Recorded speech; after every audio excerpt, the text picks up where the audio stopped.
చేసిన incharge MC Vijayananda Reddy గారికి, deputy mayor Chandrasekhar గారికి, కేపీ శ్రీధర్ గారికి, జ్ఞాన జగదీష్ గారికి, కృష్ణారెడ్డి గారికి, మనోజ్ గారికి, నారాయణ గారికి, వార్డు ఇన్ఛార్జెస్ 5, 6, 7 వార్డు ఇన్ఛార్జెస్ వచ్చి నమస్కరిస్తున్నాను.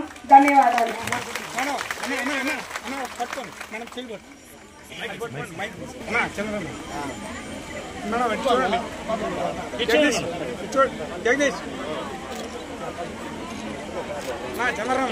చంద్రన్న చూడన్నా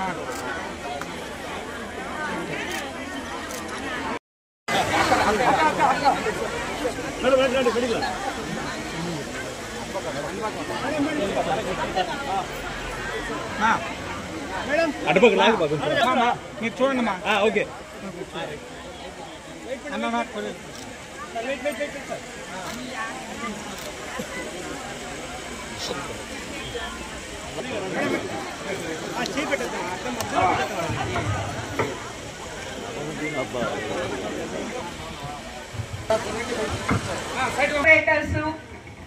మరియు నాయకులందరూ స్టేజ్ పైకి రావాల్సిందిగా కోరుతున్నాము.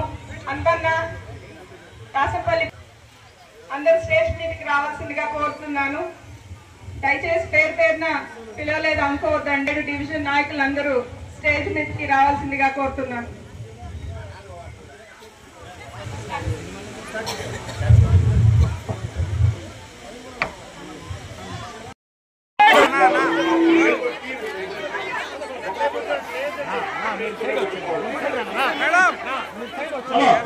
అందరూ అవసరపడతారు. ఎవరు లేదంటే అట్టే కూర్చోండి.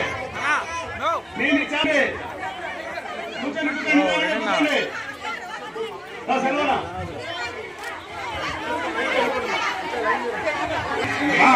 రావద్దండి, రావద్దండి, ఒక్కొక్కరు గానే ఉండండి.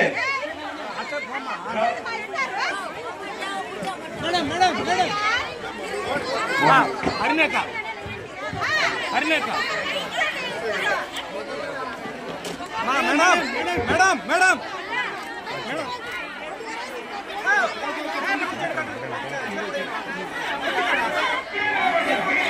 ఎవరు రావద్దని చెప్పలేదు.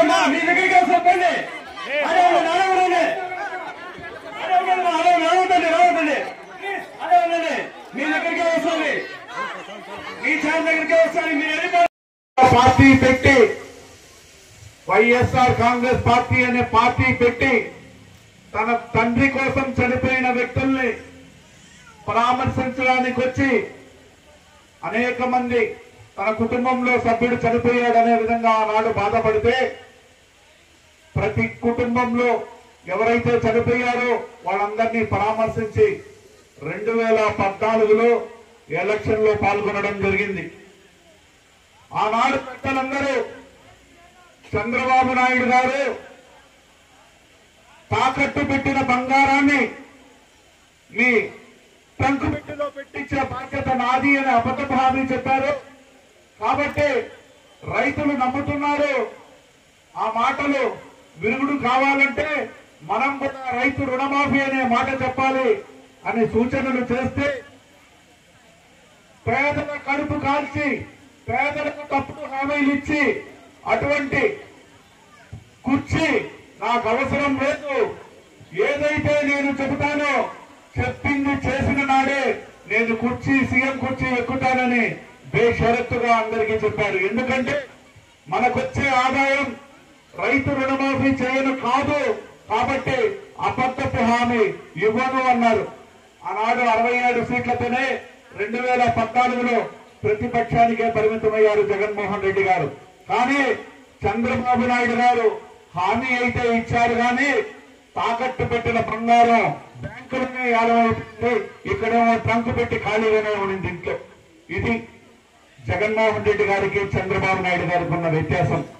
దాని తరువాత 2019లో ఎలక్షన్ అంటే 2 సంవత్సరాల ముందు తన పాదయాత్ర ప్రారంభించి తన సుదీర్ఘ పాదయాత్రలో పేదల కష్టాల గురించి, కష్టాల గురించి, బడుగు బలహీన వర్గాల కష్టాల గురించి, మహిళల కష్టాల గురించి చదువుకోవాల్సిన విద్యార్థుల కష్టాల గురించి, చదువుకున్న తర్వాత ఉద్యోగాలు లేక ఉన్న వాళ్ళ కష్టాల గురించి, మహిళలైతే 45 సంవత్సరాల వయసు దాటితే పనులు చేసుకోలేరు, వాళ్ళకి ఎటువంటి కష్టాలు ఉంటుంది అనేది గ్రహించి, దాని తర్వాత వృద్ధాప్యం 60 సంవత్సరాలైతే వాళ్ళకి ఎటువంటి కష్టాలు ఉంటుంది, అదే భర్త కోల్పోయి వితంతు అయితే వాళ్ళకి ఏ విధమైన కష్టాలు ఉంటుంది, అదే అంగవైకల్యం వికలాంగులైతే వాళ్ళకు ఏ విధంగా కష్టాలు ఉంటుంది అనేది గ్రహించి, రైతుకు ఏ విధమైన కష్టం ఉంటుంది, గ్రామాల్లో ఉన్న వాళ్ళ కష్టం ఏ విధంగా ఉంటుందని అనేక మంది కష్టాలు గ్రహించి 3750 కిలోమీటర్లు సుదీర్ఘ పాదయాత్ర చేసి మనందరితో మమేకమై ప్రతి ఒక్కరి కష్టం తెలుసుకొని నవరత్నాలు అనే 9 రకాల బడుగు బలహీన వర్గాలకు అనుసంధానం చేసి పథకాలు అమలు చేశారు.